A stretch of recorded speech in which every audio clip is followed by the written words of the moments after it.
Hi guys, இது நீங்கள் பார்க்குறது வந்து கோடி ஹாவ் பிரிட்ஜ். இது வந்து கனடாவையும் யூஎஸ்ஐயும் இணைக்கிற பிரிட்ஜ் வந்து டிட்ராய்ட் ரிவருக்கு மேலால் போகுது. இதில் வந்து நீங்கள் பார்த்தீங்கன்னா அந்த கனடா கவர்மெண்ட்டுக்கு இது கட்டுறதுக்கு $6.4 பில்லியன் முடிஞ்சிருக்கு. அதாவது 6.4 billion, not million, billion with B முடிஞ்சிருக்குது.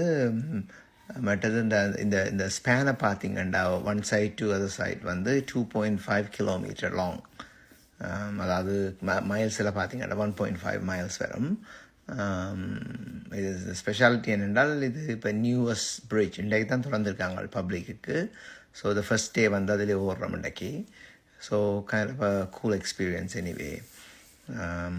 Overall speaking வந்து எங்களோட லைஃப் டைமில் ஒரு பிரிட்ஜ் கட்டி போகிற மட்டும் சொன்னால் அது ஒரு இனவே ஒரு ஸ்பெஷல் இனவே. பழைய பிரிட்ஜ்லாம் போயிருக்கிறோம். இது இப்படி ஒரு பெரிய ஒரு பிரிட்ஜ் வந்து ஒரு ஹிஸ்டாரிக் பிரிட்ஜ் வந்து இப்படி அது வின்சரையும் டிட்ராய்டையும் கனெக்ட் பண்ணுற பிரிட்ஜ் வந்து கட்டி விட்டுருக்காங்கடா. ஒரு அமேசிங் எங்களோட லைஃப் டைமில்.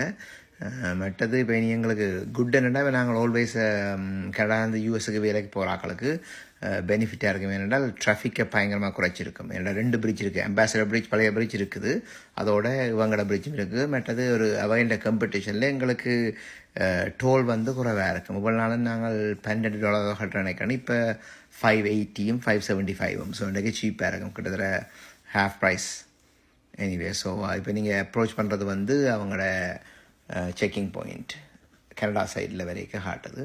Anyway, thank you.